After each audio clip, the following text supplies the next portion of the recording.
સુરતમાં અસામાજિક તત્વોનો આતંક દિવસે ને દિવસે વધી રહ્યો છે અને તેમાં પણ પરપ્રાંતીય વિસ્તાર તો જાણે અસામાજિક તત્વોનો અડ્ડો હોય, જેમાં કોઈ બેમત નથી।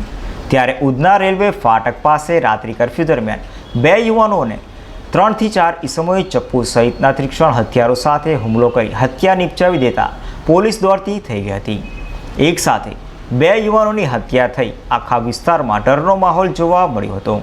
સુરતમાં પરપ્રાંતીય વિસ્તારો હાલ તો અસામાજિક તત્વોના હાથમાં હોય અને પરપ્રાંતીય વિસ્તારમાં જાણે પોલીસ માત્ર નામની હોય તેમ લાગી રહ્યું છે, કારણ કે પરપ્રાંતીય વિસ્તારમાં રોજે રોજ અસામાજિક તત્વો ગુનાઓને અંજામ આપે છે અને ગરીબ શ્રમજીવીઓ પર પોતાનો રોફ જમાવે છે।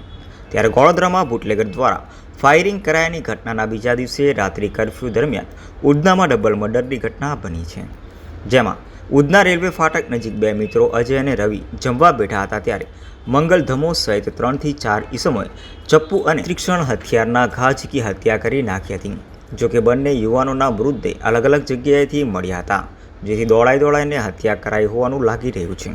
તો બનાવને લઈ પોલીસને જાણ થતાં ઉધના પોલીસ સાથે ઉચ્ચ અધિકારીઓ પણ ઘટના સ્થળે દોડી ગયા હતા અને તપાસ શરૂ કરી હતી। મારું નામ પ્રેમકુમાર શર્મા છે ને મારો છોકરો જેની ઉંમર 22 વર્ષ હતી, એનું નામ રવિ પ્રેમકુમાર શર્મા હતું।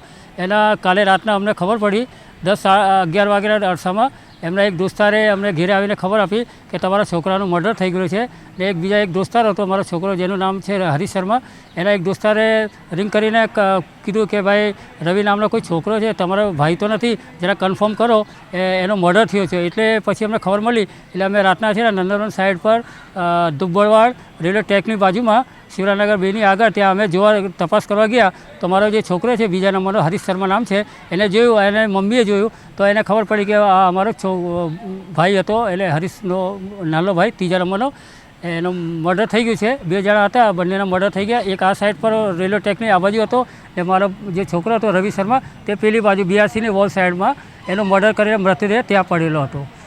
હા, ને લગભગ સાહેબ એમાં તો પોલીસે અમે જ્યારે ઉધના પોલીસ સ્ટેશનમાં ગયા ત્યારે 3 જણાને અરેસ્ટ કરેલા। તેમાં એકને હું સારી રીતના ઓળખું છું, એક છોકરાનું નામ છે અજય, ઓડિશાવાળો માલિયા છે અજય માલિયા, એ મારા ઘરની બાજુમાં જ રહે છે અને અમે શિવરાનગર 138 નંબરમાં એ વિભાગ 1માં રહીએ છીએ ને મારા ઘરની બાજુમાં જ રહે છે।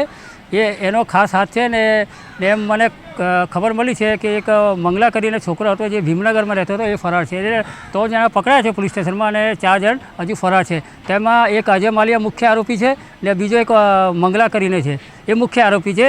એ બંનેનો વધારે એમાં હાથ છે અને બાકી તો સાઈડના છે। સાહેબ એ તો હું છે દોસ્તાર જ હતા, એકબીજાના ફોટો પાડતા હતા, એકબીજાના સંબંધમાં હતા, દોસ્તી હતી ને મારા જે ઓડિશાવાળો જે માલિયા છે એ તો મારા ઘરની બાજુમાં જ રહે છે, એકબીજાના મોબાઈલમાં ફોટો પાડતા હતા, દોસ્તી હતી, કંઈ વિવાદ નહીં હતો।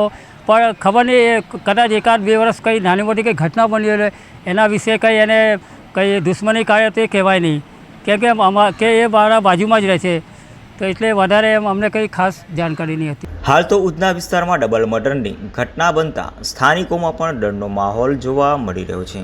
ત્યારે હવે પરપ્રાંતીય વિસ્તારમાં પોલીસ દ્વારા કડક પેટ્રોલિંગ સહિત ચેકિંગ કરવાની તાતી જરૂરિયાત હોય તેવી માંગ પણ પરપ્રાંતીય વિસ્તારોમાં ઉઠવા પામી છે, જેથી ગુનાઓ બનતા અટકે।